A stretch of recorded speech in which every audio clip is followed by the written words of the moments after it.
Meu nome é Valentina Montagnier, tenho 33 anos, e durante muito tempo eu acreditei que sabia o que era dor de amor. Eu estava errada, completamente errada. A dor de amor verdadeira não é aquela que você sente quando alguém te deixa por outra pessoa.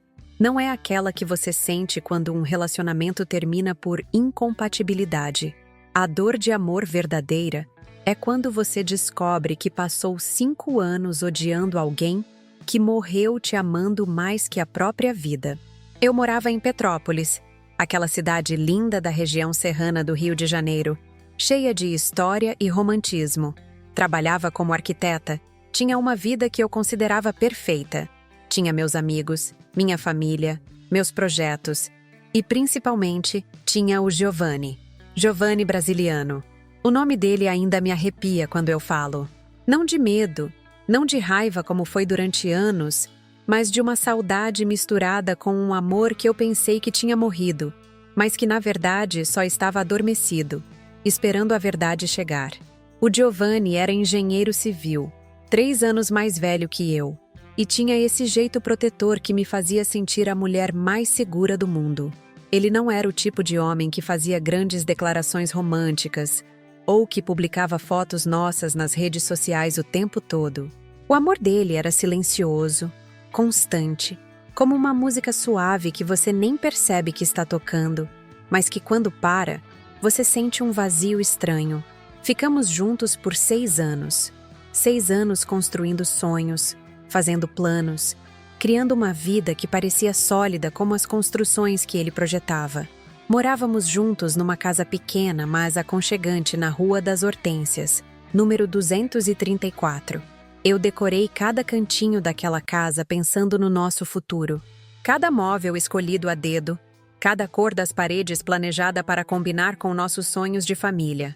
Quando ele me pediu em casamento, 2 anos antes de tudo desmoronar, foi na Praça da Liberdade, bem no centro histórico de Petrópolis. Era um domingo de manhã. A praça estava cheia de famílias passeando, crianças brincando, aquele movimento gostoso de fim de semana. Ele disse que queria que nosso momento mais importante acontecesse rodeado de vida, de alegria, de futuro. Na época eu achei lindo.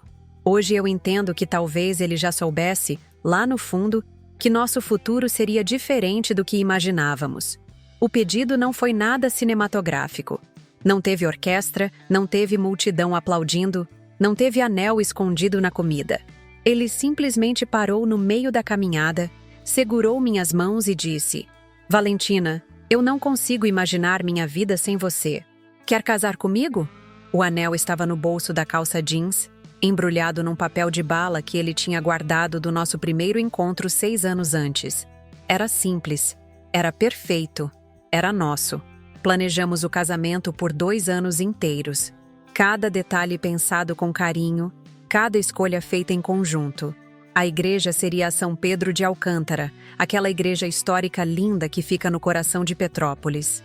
A festa seria no Sítio dos Ipês, uma propriedade da família dele em Teresópolis, rodeada de montanhas e natureza.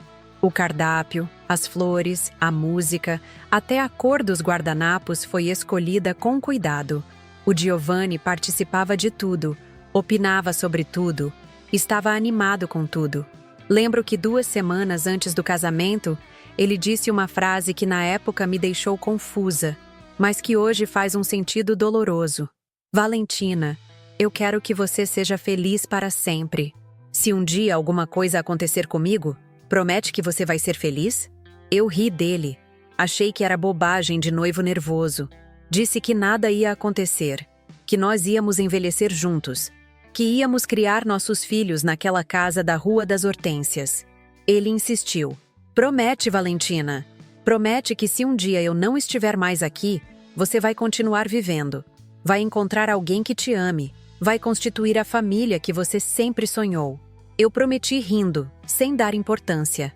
Era só paranoia de noivo, eu pensava. Todo mundo fica nervoso antes do casamento. Na semana do casamento ele estava estranho, mais calado, mais pensativo, como se estivesse carregando um peso que não conseguia dividir comigo. Quando eu perguntava se estava tudo bem, ele dizia que sim, que era só nervosismo normal. Que homem não era igual mulher, que a gente ficava ansiosa de forma diferente. Eu acreditei. Por que eu não acreditaria? Éramos um casal sólido, apaixonado, com planos definidos. A última vez que falei com ele foi na manhã de 12 de junho de 2019. Um telefonema às 7 da manhã. A voz dele estava diferente, mais pesada, como se ele estivesse segurando o choro. Te amo, Valentina. Daqui a algumas horas você vai ser minha esposa. Foram as últimas palavras que ouvi da boca do homem que eu mais amei na vida. Durante 5 anos eu odiei essas palavras. Durante 5 anos eu achei que elas eram mentira, que eram teatro, que eram a última crueldade de alguém que já sabia que ia me abandonar. Durante 5 anos eu me perguntei como alguém pode dizer te amo na manhã e desaparecer da sua vida na tarde do mesmo dia. Hoje eu sei que aquelas palavras eram a coisa mais verdadeira que ele já tinha me dito. Eram uma despedida disfarçada de promessa. Eram a forma que ele encontrou de me dizer tudo o que sentia sem me contar a verdade que ele achava que ia me destruir. Mas estou me adiantando na história. Vocês precisam entender como foi aquele dia, como foram aqueles anos de ódio e confusão, como foi receber aquele pacote 3 semanas atrás que mudou tudo o que eu pensava sobre amor, sobre dor, sobre proteção. Antes de continuar, quero saber de vocês. Me falem nos comentários de onde vocês estão assistindo esse relato. Eu adoro saber de que cantinho do Brasil vocês estão me acompanhando. E se vocês ainda não se inscreveram no canal Relatos de Amores Improváveis, cliquem no sininho e no botão de inscrever-se, porque vocês vão ouvir histórias reais que vão mexer profundamente com o coração de vocês. Agora vem comigo que eu vou contar para vocês como foi o dia que deveria ser o mais feliz da minha vida e que se transformou no início de 5 anos dos mais difíceis que eu já vivi. Um dia que começou com a promessa de um futuro perfeito e terminou com o maior mistério que eu já enfrentei. Onde estava o homem que eu amava e por que ele tinha escolhido me abandonar justamente no momento em que deveríamos nos unir para sempre. 12 de junho de 2019. Uma data que está gravada na minha alma como uma cicatriz que nunca vai sarar completamente. Era para ser o dia mais feliz da minha vida. O dia em que eu me tornaria oficialmente a Senhora Brasiliano. O dia em que todos os nossos sonhos se tornariam realidade. Acordei às 5 da manhã, mesmo com o despertador marcado para as 6. Vocês sabem como é quando você está ansiosa demais para dormir direito? Fiquei na cama olhando para o teto, passando um filme na cabeça de como seria aquele dia perfeito. O vestido estava pendurado no armário do meu quarto desde a semana anterior. Um vestido simples, mas elegante, que eu tinha escolhido numa loja em Copacabana depois de provar mais de 50 modelos. O Giovanni não podia ver, é claro, mas ele sempre dizia que eu ficava linda de qualquer jeito. A Isadora, minha melhor amiga e madrinha, tinha dormido em casa para me ajudar com os preparativos. Ela estava tão animada quanto eu, talvez mais. Dizia que estava esperando esse dia há anos, desde quando eu comecei a namorar o Giovanni. A manhã estava linda. O sol de junho em Petrópolis tem uma coisa especial, sabe? Não é muito forte, mas ilumina tudo de um jeito dourado que parece que o mundo inteiro está sorrindo. Tomei café da manhã com a Isadora, minha mãe, Cândida e minha irmã mais nova, a Beatriz. A mesa estava cheia de frutas, pães, geleias, mas eu não conseguia comer quase nada. Era uma mistura de ansiedade e felicidade que não deixava espaço para nada no meu estômago. Às 7 da manhã em ponto, o telefone tocou. Era o Giovanni. Lembro que sorri antes mesmo de atender, porque ele sempre ligava nos horários exatos. Nunca às 7h05 ou às 6h55. Sempre em ponto. Alô, meu amor. Respondi com aquela voz melosa de noiva apaixonada. Te amo, Valentina. Daqui a algumas horas você vai ser minha esposa. A voz dele estava diferente, mais grave, mais lenta, como se cada palavra fosse pesada demais para sair. Está tudo bem, Di? Você parece meio estranho, perguntei. Está sim, meu amor. Só nervosismo de noivo. Logo, logo estaremos juntinhos para sempre. Juntinhos para sempre. Essas palavras ecoaram na minha cabeça o dia inteiro. Durante anos elas me torturaram, mas naquele momento me encheram de uma felicidade tão grande que eu senti que meu peito ia explodir. Eu te amo tanto, Giovanni. Mal posso esperar para te ver no altar. Eu também te amo, Val. Mais do que você imagina. Muito mais. E ele desligou. Achei estranho ele não falar mais nada. Não perguntar se estava tudo bem comigo, se eu estava nervosa, como tinham sido os últimos preparativos. Mas pensei que homem é diferente mesmo, que eles não ficam tagarelando igual a gente. O salão de beleza estava marcado para as 9 da manhã. Eu, a Isadora, minha mãe e minha irmã fomos juntas. Era um salão pequeno, mas muito acolhedor, que ficava na Rua Teresa, no centro de Petrópolis. A dona, a Marlene, era uma senhora super carinhosa que já tinha feito o cabelo da minha mãe no casamento dela, 28 anos antes. Ah, minha filha, você vai ficar uma princesa, ela dizia enquanto mexia no meu cabelo. O Giovanni é um homem de sorte. Fizemos uma escova simples, nada muito elaborado. Meu cabelo sempre foi liso e comprido, e eu queria algo natural, algo que fosse a minha cara.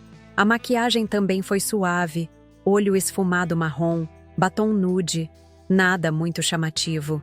Eu queria que o Giovanni me visse como eu era de verdade, só um pouco mais arrumada. Saímos do salão meio-dia em ponto. O casamento era às 4 da tarde, então tínhamos tempo de sobra para almoçar, descansar um pouco e nos arrumarmos com calma. Voltamos para casa e minha mãe fez aquele almoço gostoso de domingo, mesmo sendo sexta-feira. Arroz, feijão, bife acebolado, batata frita, salada de tomate, comida de família, comida de festa. A mesa estava cheia de parentes que tinham vindo de longe para o casamento. Meus tios de Niterói, meus primos de Cabo Frio, minha avó de Nova Friburgo. Todo mundo falando ao mesmo tempo, todo mundo animado, todo mundo me enchendo de bênção e conselhos de casada. Valentina, casamento é paciência, dizia minha tia Conceição. É saber ceder na hora certa e firmar o pé quando precisa. O segredo é nunca dormir brigados, completava meu tio Manuel. Sempre conversem, sempre se entendam. Eu ouvia tudo sorrindo, gravando cada conselho na cabeça, imaginando eu e o Giovanni colocando tudo aquilo em prática durante os próximos 50 anos. Às 2 da tarde, comecei a me arrumar. Primeiro tomei um banho demorado com aquele sabonete de lavanda que eu guardava para ocasiões especiais. Passei o hidratante cheiroso que a Isadora tinha me dado de presente de despedida de solteira. Coloquei a lingerie branca que minha mãe tinha comprado especialmente para a ocasião. Era uma tradição da família. A mãe sempre comprava a lingerie da filha para o dia do casamento. O vestido escorregou pelo meu corpo como água. Tinha sido ajustado na medida exata na semana anterior e caía perfeitamente. Era um modelo sereia, justo no corpo e com uma cauda pequena atrás. Mangas longas de renda, decote discreto, costas semiabertas. Nada muito moderno, nada muito antigo. Era atemporal, era elegante, era eu. A Isadora me ajudou com o véu. Era o véu da minha avó, que tinha sido usado por ela, depois pela minha mãe, e agora seria meu. Uma tradição de 3 gerações de mulheres apaixonadas. O véu tinha um cheiro gostoso de lavanda e naftalina, aquele cheiro de coisa guardada com carinho. Quando ela o colocou na minha cabeça, as duas choramos. Você está perfeita, Val. O Giovanni vai ficar babando quando te ver descendo o corredor da igreja. 3 horas da tarde. 1 hora para o casamento. Ligamos para o buffet para conferir se estava tudo certo no sítio dos ipês. Estava.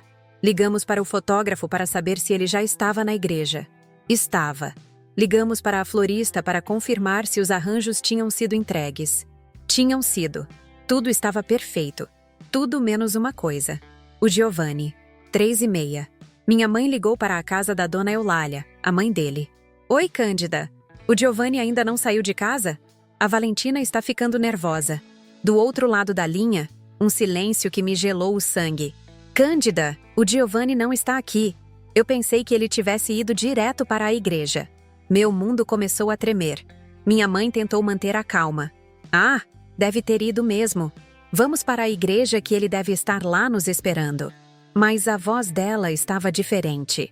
Mais aguda, mais rápida.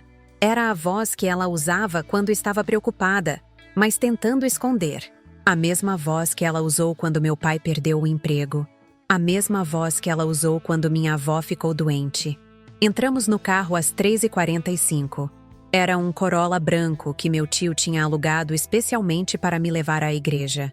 Ele dirigia devagar, com cuidado, como se eu fosse feita de cristal.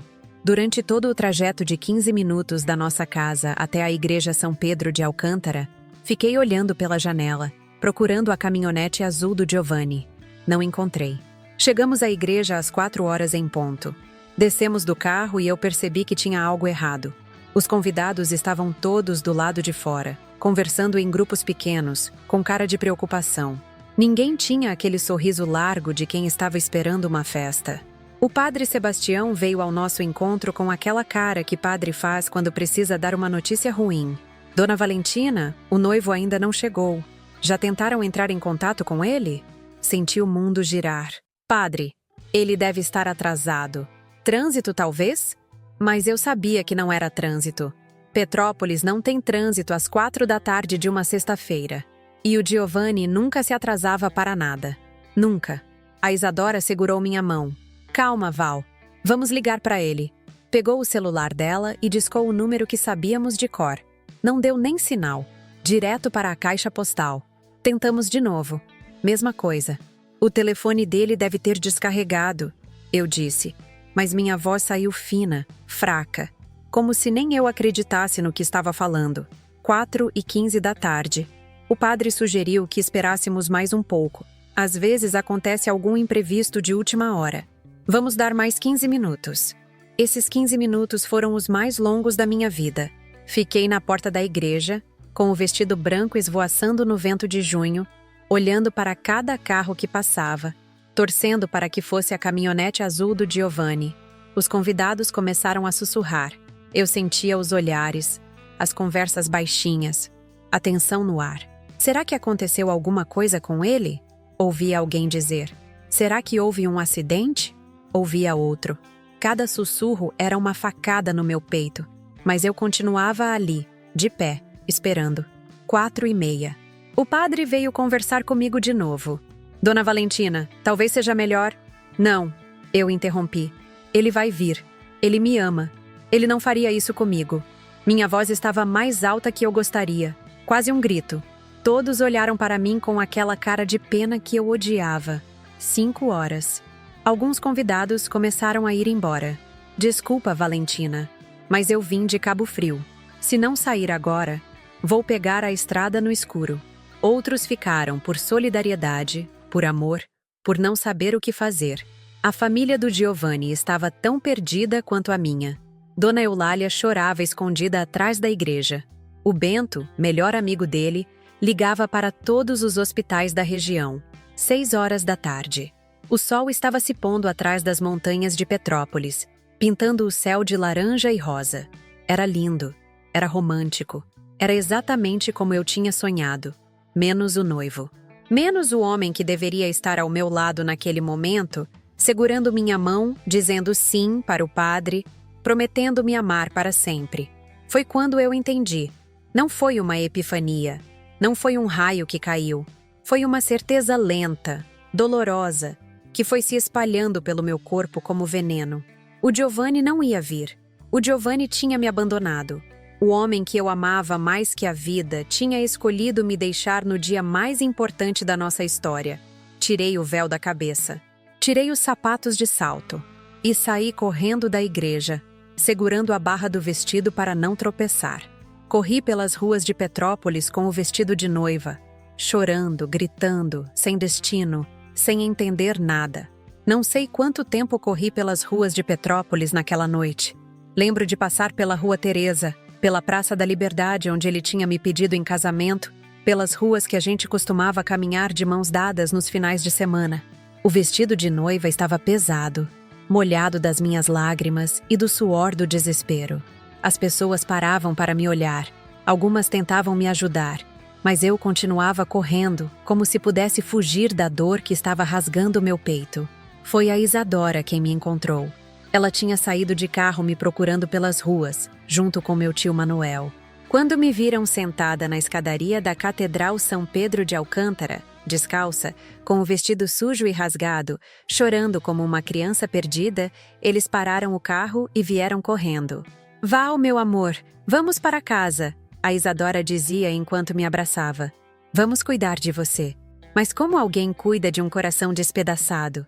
Como alguém cola os pedaços de uma alma que foi pisoteada no dia que deveria ser o mais feliz da sua vida? Chegamos em casa e toda a família estava lá. Alguns parentes ainda de roupa de festa. Outros já tinham trocado de roupa. Mas todos com aquela cara de velório que você faz quando não sabe o que falar para consolar alguém. Minha mãe me levou para o banheiro e me ajudou a tirar o vestido. Cada botãozinho que ela desabotoava era como se estivesse desfazendo não só o vestido, mas todos os sonhos que eu tinha construído. O vestido que eu tinha imaginado o Giovanni tirando de mim na nossa lua de mel em Cabo Frio. O vestido que eu queria guardar para mostrar para as nossas filhas um dia. O vestido que deveria ser a roupa mais feliz que eu já tinha usado na vida. Mãe, o que eu fiz de errado? Perguntei enquanto ela me ajudava a entrar no chuveiro. Você não fez nada de errado, minha filha. Às vezes as pessoas fazem escolhas que a gente não entende, mas eu precisava entender. Eu precisava de uma explicação, de uma razão, de alguma coisa que fizesse sentido daquele caos. Os primeiros dias foram os piores. Eu não conseguia sair da cama, não conseguia comer, não conseguia parar de chorar. A casa da Rua das Hortênsias, que sempre foi nosso refúgio de amor, tinha se transformado em um museu da dor. Cada canto tinha uma lembrança do Giovanni. A xícara de café dele na pia, a escova de dente dele no banheiro, as roupas dele no armário, os projetos de trabalho espalhados na mesa. A Isadora dormiu em casa comigo durante 2 semanas. Ela não falava muito, só ficava ali, me fazendo companhia, segurando minha mão quando as crises de choro eram muito fortes. Ele vai voltar, Isa. Ele vai aparecer com uma explicação e tudo vai fazer sentido. Eu repetia como um mantra. Ela só balançava a cabeça e me abraçava mais forte. 1 semana depois do casamento que não aconteceu, o Bento, melhor amigo do Giovanni, veio me visitar. Ele estava destruído também. Val, eu juro por Deus que não sei onde ele está. A gente conversou na terça-feira antes do casamento e ele estava ansioso, mas feliz. Falou dos planos de vocês, da lua de mel, dos filhos que vocês queriam ter. Bento chorava enquanto falava. E ver um homem de 40 anos chorando me fez perceber que não era só eu que tinha perdido o Giovanni. Todo mundo que amava ele estava sofrendo junto. 2 semanas depois, fui obrigada a voltar ao trabalho. O escritório de arquitetura onde eu trabalhava ficava no centro de Petrópolis. E todo mundo já sabia o que tinha acontecido. Petrópolis é uma cidade pequena. E notícia de noiva abandonada no altar viaja rápido. As pessoas tentavam ser discretas, mas eu sentia os olhares de pena, os cochichos nos corredores, aquela energia pesada de quem não sabe se deve perguntar alguma coisa ou fingir que não sabe de nada. Meu chefe, o arquiteto Roberto Velasco, foi muito compreensivo. Valentina, trabalhe no seu ritmo. Se precisar de uns dias, pode tirar. Se quiser ficar ocupada, também pode. Eu escolhi ficar ocupada. Mergulhei no trabalho como quem se afoga e se agarra em qualquer coisa para não morrer. Projetos de casas, reformas, decoração de apartamentos. Ironicamente, continuava construindo lares felizes para outras pessoas, enquanto o meu tinha desmoronado. 1 mês depois do desaparecimento, minha mãe insistiu para que eu procurasse a polícia. Filha, e se aconteceu alguma coisa com ele? E se ele teve um acidente? Perdeu a memória? Está internado em algum lugar? Parte de mim queria acreditar nisso. Seria muito melhor descobrir que ele estava doente ou ferido do que aceitar que ele tinha me abandonado por vontade própria. Fomos à delegacia de Petrópolis e conversamos com o delegado Osvaldo Peçanha, um homem sério, de uns 50 anos, que me tratou com respeito e profissionalismo. Dona Valentina, vou investigar o caso como desaparecimento de pessoa. Vamos checar hospitais, IMLs, câmeras de segurança, movimentação bancária, tudo. Ele fez um monte de perguntas sobre os últimos dias do Giovanni, sobre nosso relacionamento, sobre dívidas, problemas, inimigos. Eu respondi a tudo, mas no fundo sabia que não era nada disso. As investigações duraram 6 meses. O delegado Peçanha foi incansável. Checou todos os hospitais da região, todos os registros de acidentes, todas as câmeras de segurança do caminho entre nossa casa e a igreja. Nada. O Giovanni tinha saído de casa na manhã de 12 de junho e simplesmente evaporado. Não usou cartão de crédito, não sacou dinheiro, não comprou passagem para lugar nenhum. Era como se tivesse se dissolvido no ar. A família dele sofria tanto quanto eu. Dona Eulália emagreceu uns 10 quilos em 2 meses. Ela ligava para mim todo dia, perguntando se eu tinha alguma notícia, se ele tinha entrado em contato. Valentina, ele amava você mais que tudo neste mundo. Alguma coisa aconteceu com meu filho. Ele jamais faria isso com você. Mas os meses passavam e nenhuma notícia chegava. O pior era a esperança. Ela é cruel quando não deveria existir. Cada vez que o telefone tocava, meu coração disparava. Cada vez que ouvia uma caminhonete azul passando na rua, eu corria para a janela. Cada vez que alguém batia na porta, eu pensava, é ele. Ele voltou para me explicar tudo. Mas nunca era. 6 meses depois do desaparecimento, eu tomei uma decisão que doeu mais que tudo que eu já tinha vivido. Mudei da nossa casa. Não conseguia mais viver naquele museu de lembranças. Cada cantinho daquela casa gritava o nome do Giovanni. A cama onde dormíamos abraçados, a cozinha onde fazíamos café da manhã nos domingos, a sala onde assistíamos filme agarradinhos no sofá, o jardim onde ele plantou rosas vermelhas no meu aniversário. Aluguei um apartamento pequeno no centro de Petrópolis, um lugar neutro, sem história, sem lembranças. Levei só o essencial, algumas roupas, alguns livros, algumas fotos da família. Deixei tudo do Giovanni na casa. As roupas, os livros, os projetos, até a escova de dente. Deixei tudo como se ele fosse voltar amanhã. Dona Eulália disse que ia cuidar da casa até ele aparecer. O primeiro ano foi devastador. Eu funcionava no automático. Acordava, ia trabalhar, voltava para casa, chorava até dormir. Nos finais de semana, ficava na cama assistindo filmes bobos na televisão, comendo besteira, usando o pijama o dia inteiro. A Isadora tentava me tirar de casa, me levar para almoçar, para ir ao cinema, para viajar. Val, você precisa viver. Você tem 29 anos. Não pode parar sua vida por causa dele. Mas como eu não podia parar? Como você continua vivendo quando a pessoa que você amava mais que tudo no mundo some da sua vida sem dar uma explicação? Como você confia em alguém de novo quando a pessoa em quem você mais confiava te traiu da pior forma possível? No segundo ano, comecei a fazer terapia. A psicóloga doutora Fernanda Santos tinha o consultório numa casa antiga do Centro Histórico de Petrópolis. Uma mulher calma, de uns 50 anos, que me escutava sem julgar e me fazia perguntas que eu não queria responder. Valentina, você já considerou a possibilidade de que talvez nunca saiba o que aconteceu? Você consegue imaginar sua vida sem essas respostas? Não, eu não conseguia. Eu precisava saber. Precisava entender. Precisava de uma explicação que fizesse sentido daquela dor toda. Tá.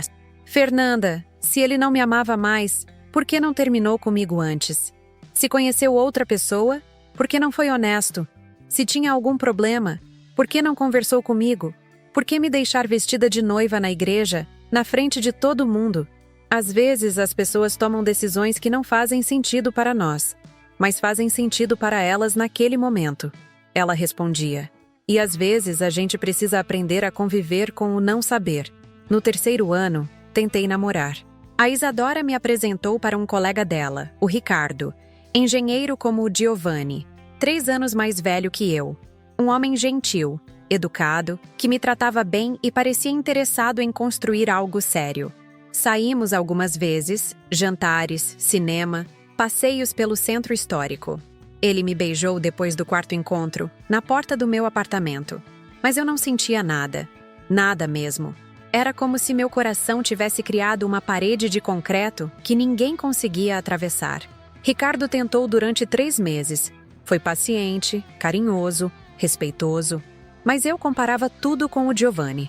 O jeito de beijar, de abraçar, de falar, de me olhar. Nada era igual.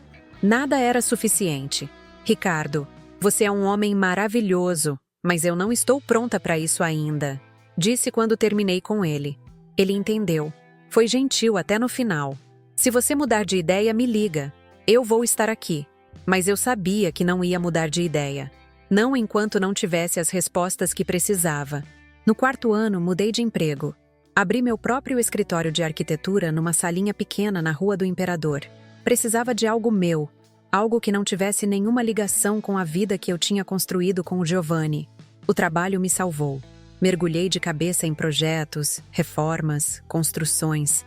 Trabalhava 12, 14 horas por dia. Era melhor que ficar em casa pensando. Foi nessa época que comecei a sentir raiva. Uma raiva fria, profunda, que crescia no meu peito como um câncer. Raiva do Giovanni por ter me abandonado. Raiva de mim mesma por não ter percebido que alguma coisa estava errada. Raiva de Deus por ter permitido que isso acontecesse. Raiva do mundo inteiro por continuar girando enquanto minha vida tinha parado naquele 12 de junho. A raiva era melhor que a tristeza. A raiva me dava energia, me fazia sair da cama, me fazia trabalhar, me fazia viver. Mesmo que fosse uma vida pela metade, sem cor, sem sabor, sem alegria verdadeira. Mas pelo menos era uma vida que se movia para frente, não uma vida que ficava presa no passado.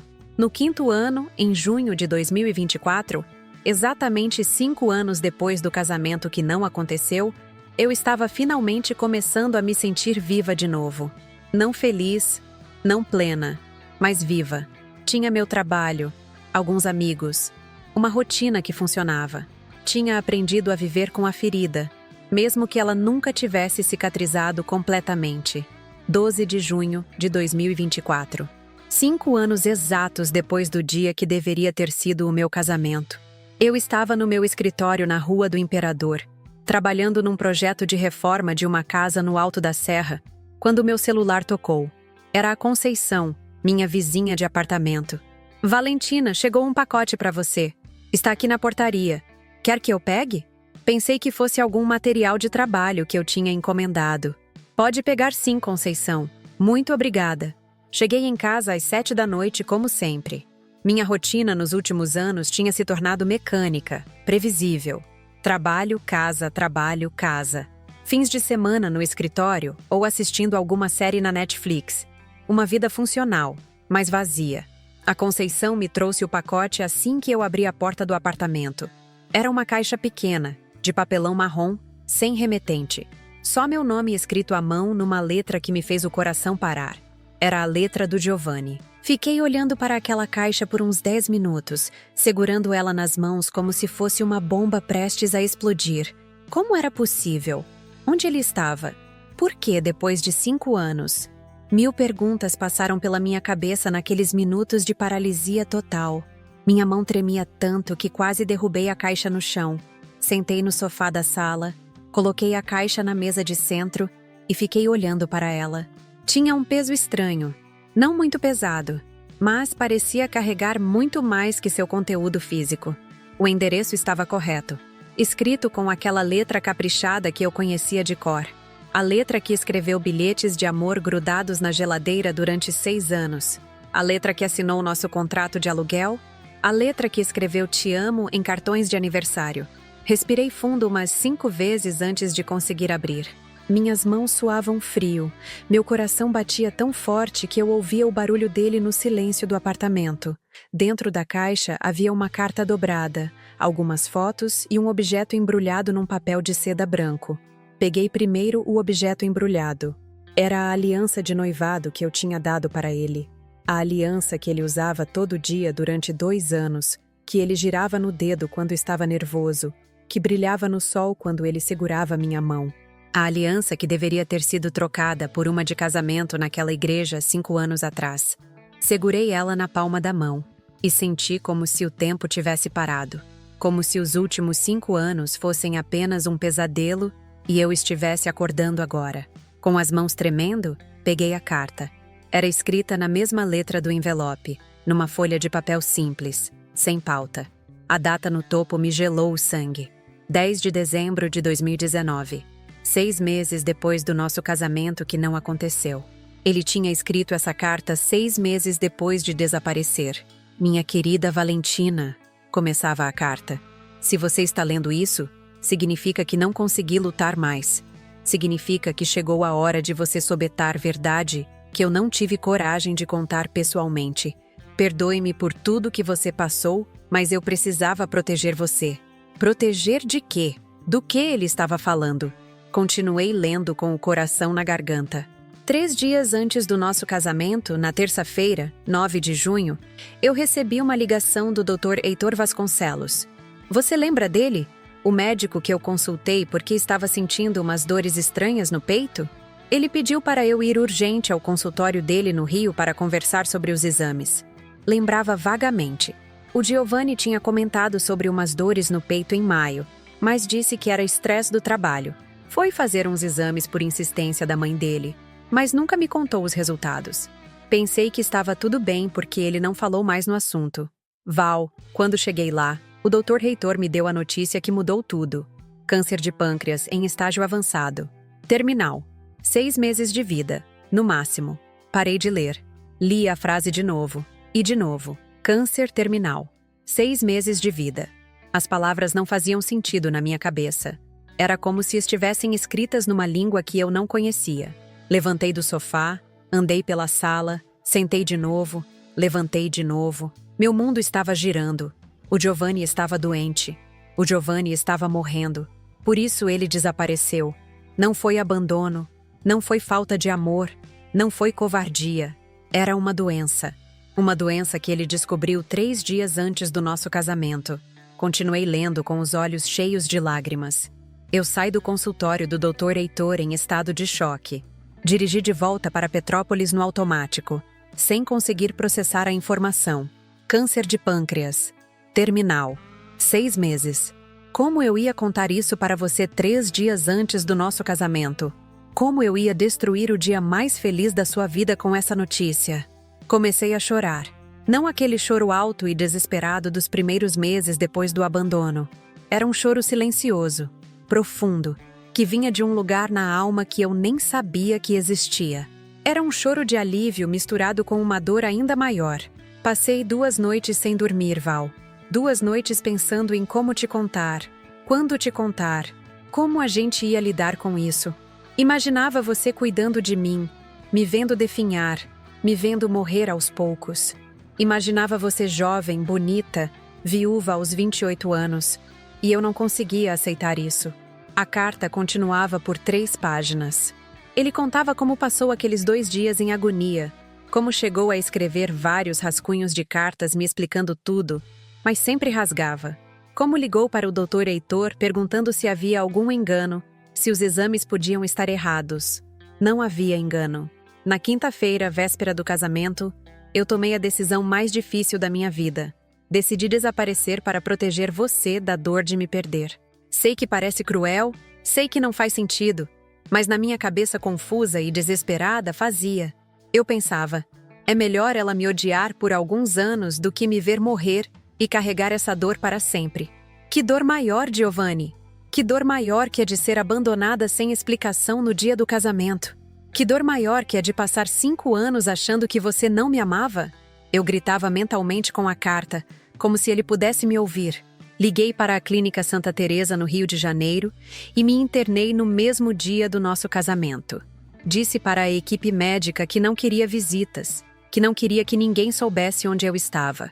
Paguei particular para ter privacidade total. Queria desaparecer do mundo até o final chegar. Ele estava numa clínica no Rio, a 1h30 de Petrópolis. Durante 6 meses, enquanto eu chorava, enquanto a polícia procurava, enquanto a família dele sofria, ele estava numa clínica de tratamento no Rio de Janeiro. Sozinho, morrendo sozinho para me proteger. A carta descrevia os meses que se seguiram. Como ele ficou internado fazendo quimioterapia, não para se curar, o câncer era terminal mesmo, mas para tentar ganhar alguns meses a mais. Como ele pediu para a irmã Piedade, a enfermeira-chefe da clínica, guardar aquela carta e as fotos para me entregar 5 anos depois. Por que 5 anos, Val? Porque eu calculei que seria tempo suficiente para você refazer sua vida. Tempo suficiente para você encontrar alguém que te ame como você merece, para você casar, ter filhos, ser feliz. Eu não queria que essa carta chegasse nas suas mãos quando você ainda estivesse sofrendo demais, ou quando estivesse tentando reconstruir sua vida. Como ele estava errado. Como ele não me conhecia tão bem quanto pensava. 5 anos não foram suficientes para eu refazer nada. 5 anos foram suficientes apenas para eu aprender a viver com a dor. Não para eu ser feliz de novo. Peguei as fotos que estavam na caixa. Eram dele na clínica. 5 fotos tiradas em momentos diferentes daqueles 6 meses. Na primeira, ele ainda parecia o Giovanni que eu conhecia. Só um pouco mais magro, com o cabelo mais curto. Na segunda, já estava visivelmente mais fraco, mais pálido. Na terceira, careca da quimioterapia, mas sorrindo para a câmera. Na quarta, muito magro, com olheiras fundas, mas ainda com aquele olhar doce que me apaixonou 6 anos antes. Na quinta, a última, ele estava irreconhecível.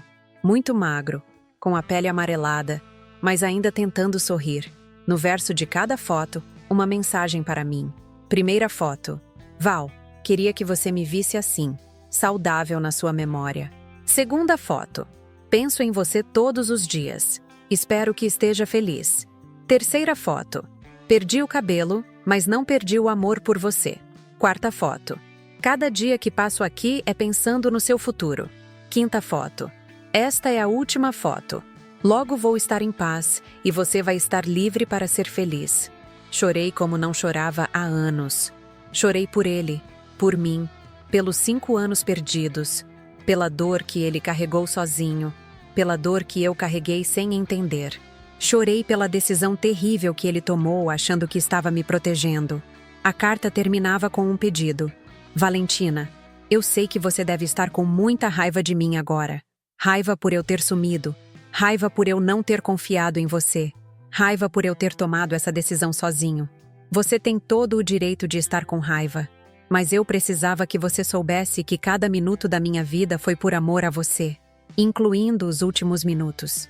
Case-se, Valentina. Seja feliz. Tenha filhos. Viva a vida que eu queria te dar. Você merece todo o amor do mundo. E se um dia você tiver uma filha e ela te perguntar sobre o primeiro homem que você amou, conte para ela que ele te amou tanto que preferiu morrer sozinho a te ver sofrer. Te amo para sempre, Giovanni. E no final, uma informação que me fez o coração parar de novo. PS. Se você quiser me visitar, estou enterrado no Cemitério Municipal São João Batista, em Nova Friburgo. Túmulo 234, quadra C. A irmã Piedade cuidou de tudo. Ele tinha morrido.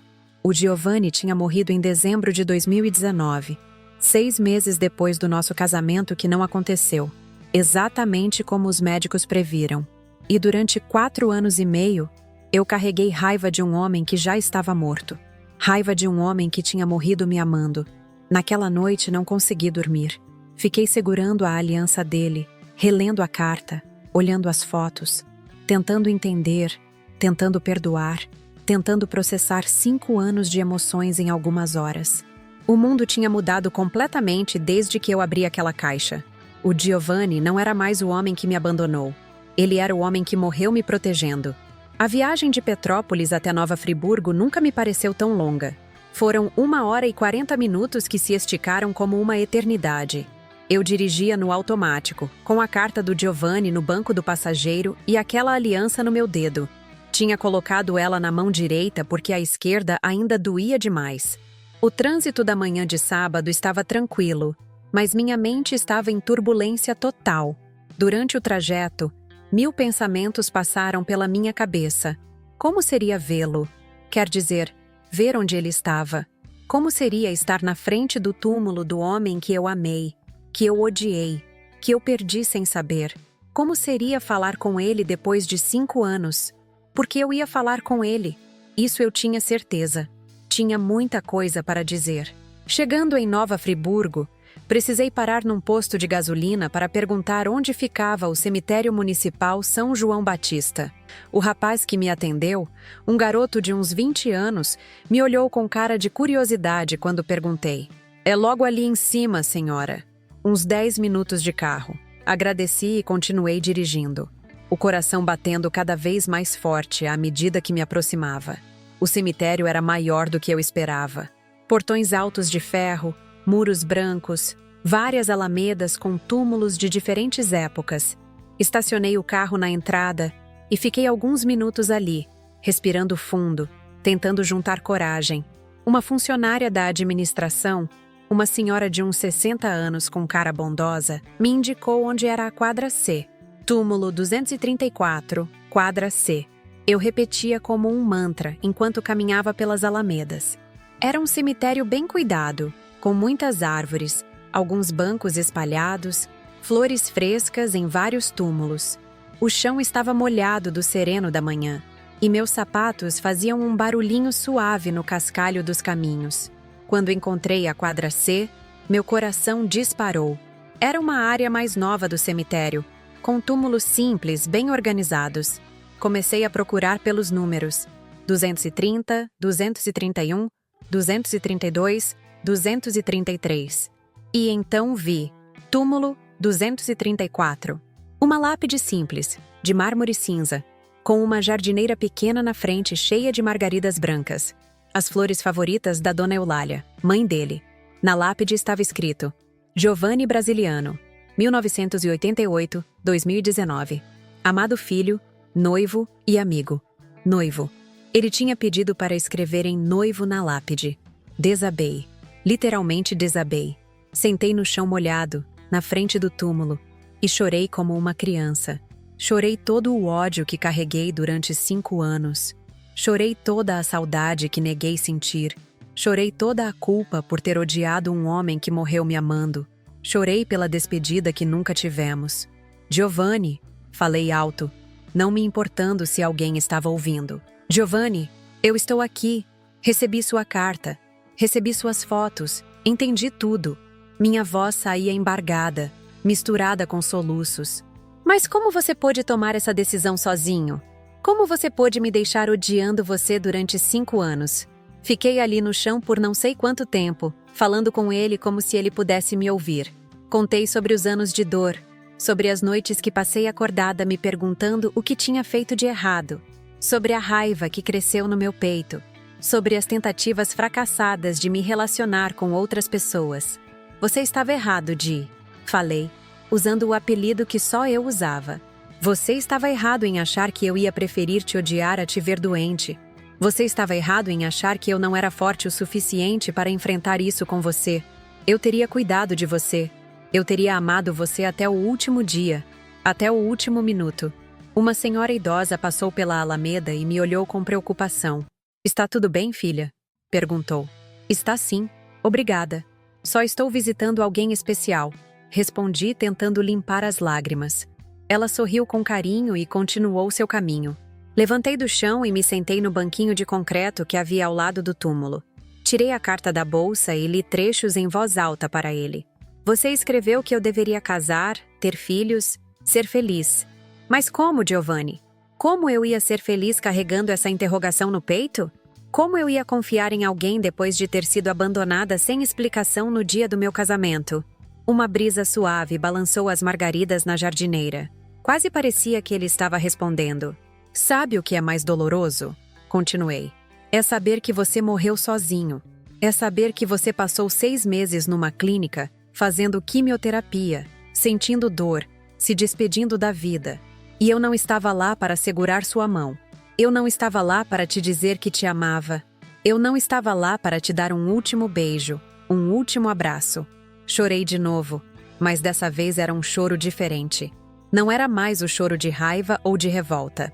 Era o choro de saudade pura, de amor interrompido, de uma despedida que deveria ter acontecido há 4 anos e meio. Fiquei no cemitério até o meio-dia. Falei com ele sobre tudo, sobre nossa história, sobre os planos que tínhamos, sobre os filhos que queríamos ter, sobre a casa que íamos construir, sobre o envelhecer juntos que nunca aconteceu. Falei sobre meu trabalho, sobre como abri meu próprio escritório, sobre como tentei reconstruir minha vida. Você sabe o que é irônico, Gi? Falei olhando para a lápide. Você morreu me protegendo da dor, mas eu carreguei uma dor muito maior durante 5 anos. A dor de me sentir rejeitada, abandonada, não amada. Se você tivesse me contado a verdade, se a gente tivesse enfrentado isso juntos, eu teria guardado lembranças de amor, de cuidado, de despedida. Ao invés disso, eu guardei lembranças de abandono. Mas conforme as horas passavam, eu comecei a entender a lógica desesperada dele. Um homem de 31 anos descobrindo que ia morrer, 3 dias antes do casamento com a mulher que amava. A cabeça confusa, o desespero, o medo de me ver sofrer. Não justificava a decisão, mas eu conseguia entender o lugar de onde ela veio.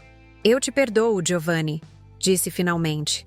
Eu te perdoo por ter tomado essa decisão sozinho. Eu te perdoo por ter me deixado sem explicação. Eu te perdoo por ter achado que sabia o que era melhor para mim. E eu preciso que você me perdoe também por ter te odiado durante tanto tempo. Nesse momento, senti uma paz que não sentia há 5 anos. Como se um peso gigantesco tivesse saído dos meus ombros. Como se eu finalmente pudesse respirar direito. Antes de ir embora, tirei da bolsa uma foto nossa que eu carregava na carteira desde que começamos a namorar. Uma foto bobinha que tiramos num photobooth de shopping, fazendo caretas, rindo, apaixonados. Coloquei a foto na jardineira, entre as margaridas. Esta é para você guardar, disse. Para você lembrar de como a gente era feliz. Para você lembrar de que nossa história foi linda, mesmo que tenha acabado cedo demais. Saí do cemitério com o coração mais leve, mas também com uma tristeza diferente. Não era mais a tristeza da raiva ou da confusão. Era a tristeza limpa do luto, da saudade, do amor que continua mesmo depois da morte. No caminho de volta para Petrópolis, parei numa floricultura e comprei um buquê de rosas vermelhas. As mesmas que ele plantou no nosso jardim no meu aniversário de 27 anos. Voltei ao cemitério e coloquei as flores no túmulo. Te amo, Gi. Sempre vou te amar. Mas agora eu preciso aprender a viver sem você de verdade. Chegando em casa no final da tarde, liguei para a Isadora. Isa, preciso te contar uma coisa. Descobri a verdade sobre o Giovanni. Contei tudo para ela pelo telefone, entre lágrimas e pausas para respirar. Ela chorou junto comigo. Val, meu amor, que história terrível e linda ao mesmo tempo. Como você está se sentindo? Estou me sentindo livre, respondi. Pela primeira vez em 5 anos, eu me sinto livre. Livre da raiva, livre da confusão, livre da sensação de ter sido rejeitada. Eu me sinto triste, muito triste, mas é uma tristeza limpa. Na segunda-feira seguinte, fui ao cartório de Nova Friburgo para pedir uma certidão de óbito do Giovanni. Queria ter um documento oficial, algo concreto que confirmasse que tudo aquilo era real, que não era um sonho louco. O funcionário me entregou o papel. Giovanni Brasiliano, falecido em 15 de dezembro de 2019, causa mortes, câncer de pâncreas. 15 de dezembro. 6 meses e 3 dias depois do nosso casamento que não aconteceu, exatamente como os médicos previram. Naquela semana, procurei a Clínica Santa Teresa no Rio de Janeiro. Queria conversar com a irmã Piedade, a enfermeira que cuidou dele e que enviou o pacote. Ela me recebeu com carinho, uma mulher de uns 50 anos, com olhos bondosos e um sorriso triste. Eu cuidei do Giovanni durante os 6 meses que ele ficou aqui, ela me contou. Ele falava de você todos os dias. Mostrava suas fotos para as outras enfermeiras. Contava histórias de vocês. Ele te amava muito, menina. Muito mesmo. Como ele estava no final? Perguntei. Ele estava em paz. Sofrendo fisicamente, claro, mas em paz com a decisão que tomou. Ele acreditava de verdade que estava te protegendo. Até o último dia, ele acreditava nisso. A irmã Piedade me mostrou o quarto onde ele ficou. Uma suíte pequena, mas confortável, com uma janela que dava para um jardim bonito. Ele passava horas olhando pela janela, pensando. Às vezes eu o encontrava chorando, mas quando perguntava se era dor física, ele dizia que não. Era saudade de você. Voltei para Petrópolis sabendo que um capítulo da minha vida tinha se fechado definitivamente. Não o capítulo do amor pelo Giovanni. Esse nunca ia se fechar completamente. Mas o capítulo da raiva, da confusão, do não entender. Hoje, 1 ano depois de receber aquele pacote, posso dizer que aprendi a conviver com a saudade limpa ao invés da raiva suja. Aprendi que às vezes as pessoas que amamos tomam decisões que não conseguimos compreender, mas que vêm de um lugar de amor, mesmo que equivocado. Ainda uso a aliança dele na mão direita, não como símbolo de prisão ao passado, mas como lembrança de um amor verdadeiro que marcou minha vida. E sabe o que descobri? Que é possível amar alguém e guardar luto por ele ao mesmo tempo em que se abre para a possibilidade de ser feliz de novo. Gente, chegamos ao final dessa história que mudou completamente a minha vida e que espero tenha tocado o coração de vocês também.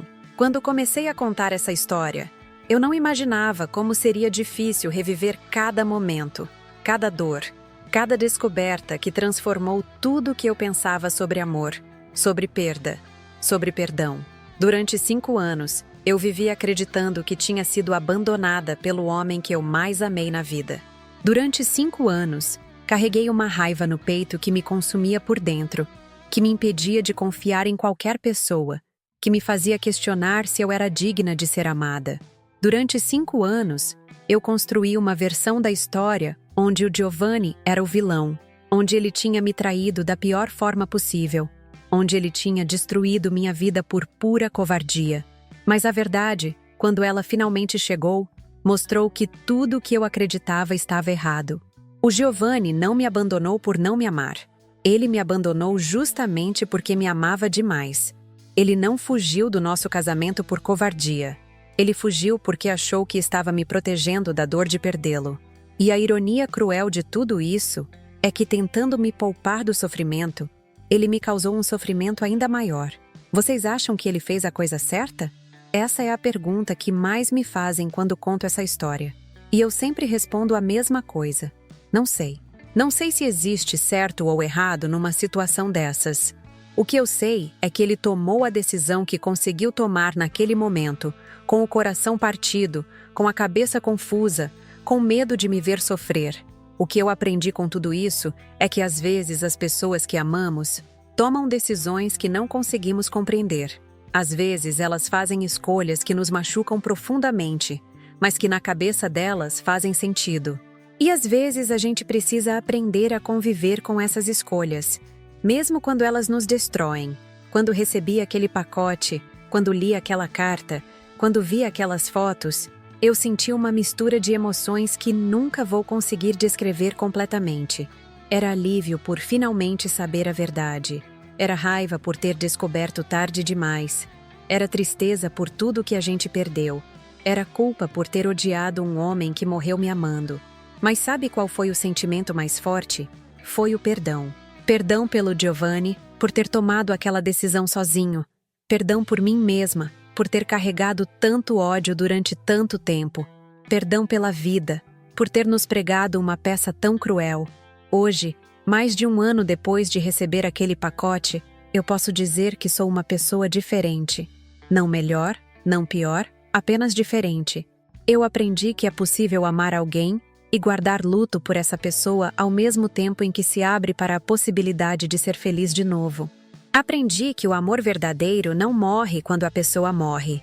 Ele se transforma, vira saudade, vira lembrança, vira gratidão por ter vivido algo tão intenso. Ainda uso a aliança do Giovanni na mão direita, não por prisão ao passado, mas por gratidão ao que vivemos. E vocês sabem o que descobri? Que é possível honrar um amor que acabou sem se fechar para um amor que pode começar. Recentemente, conheci alguém, um homem gentil, paciente, que entende minha história e não tem pressa para nada. Não sei se vai dar certo. Não sei se vou conseguir amar alguém com a mesma intensidade que amei o Giovanni, mas estou disposta a tentar. A maior lição que essa história me ensinou é que a vida é muito mais complexa do que a gente imagina, que às vezes não existem vilões e heróis. Existem apenas pessoas fazendo o melhor que conseguem com os recursos emocionais que têm no momento.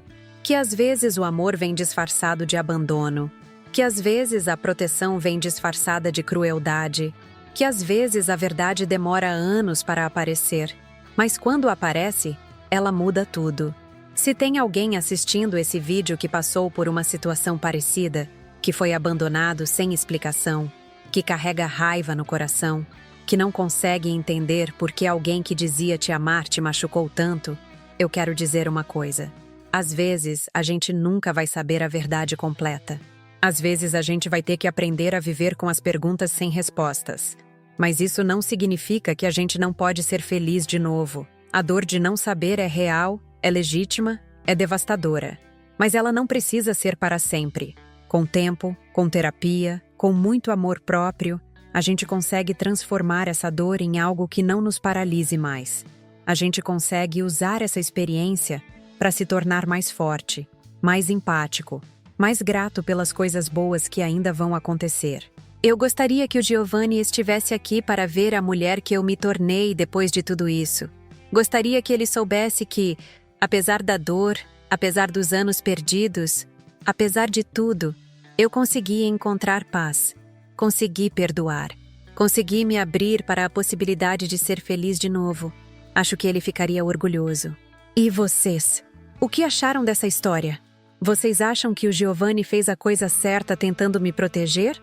Vocês já passaram por alguma situação onde descobriram que estavam completamente errados sobre alguém? Me contem nos comentários. Eu leio cada um deles e fico muito emocionada com as histórias que vocês compartilham comigo. Essa foi uma das histórias mais difíceis que já contei aqui no canal Relatos de Amores Improváveis. Demorei meses para decidir se ia compartilhar isso com vocês, porque mexe com feridas que ainda estão cicatrizando. Mas eu acredito que dividir nossas dores nos torna mais humanos, mais conectados uns aos outros. Se vocês gostaram dessa história, se ela tocou o coração de vocês de alguma forma, por favor se inscrevam no canal Relatos de Amores Improváveis. Cliquem no sininho para receber notificações dos vídeos novos, porque toda semana eu trago histórias reais de pessoas que passaram por amores impossíveis, complicados, transformadores. Assistam aos outros vídeos do canal também. Tem história de amor que nasceu no hospital, de amor que resistiu à distância, de amor que sobreviveu à traição, de amor que floresceu na terceira idade. Cada história é única. Cada história tem algo para nos ensinar sobre essa coisa complicada e linda que é amar e ser amado. Deixem o like no vídeo se vocês gostaram. Isso ajuda muito o canal a crescer e chegar em mais pessoas que podem se identificar com essas histórias. E principalmente, comentem. Comentem muito. Contem suas histórias, suas opiniões, suas reflexões. O que mais me emociona neste trabalho são os comentários de vocês. É saber que essas histórias tocam outras pessoas. É perceber que a gente não está sozinho nas nossas dores e nas nossas buscas por amor. E se vocês quiserem ajudar o canal a crescer ainda mais, a trazer mais histórias, a melhorar a qualidade dos vídeos, vocês podem contribuir através do Valeu Demais. Qualquer valor ajuda muito nos custos de produção, na pesquisa das histórias, no tempo que eu dedico para trazer conteúdo diário para vocês. Isso faria uma diferença enorme no nosso trabalho e nos permitiria trazer ainda mais relatos emocionantes para vocês. Fazer esse canal, contar essas histórias, conectar com vocês através dos comentários, tem sido uma das experiências mais gratificantes da minha vida. Saber que minha história pode ajudar alguém que está passando por algo parecido, saber que vocês se sentem menos sozinhos nas suas próprias jornadas amorosas, isso me enche de propósito. Obrigada por terem ficado até o final dessa história. Obrigada por me permitirem dividir com vocês a parte mais dolorosa e mais transformadora da minha vida. Obrigada por cada comentário carinhoso, por cada like, por cada inscrição. Vocês fazem esse trabalho valer a pena. Nos vemos no próximo vídeo com mais uma história de amor improvável. Até lá, cuidem dos seus corações. Sejam gentis uns com os outros. E lembrem-se, às vezes o amor machuca, mas ele sempre, sempre ensina.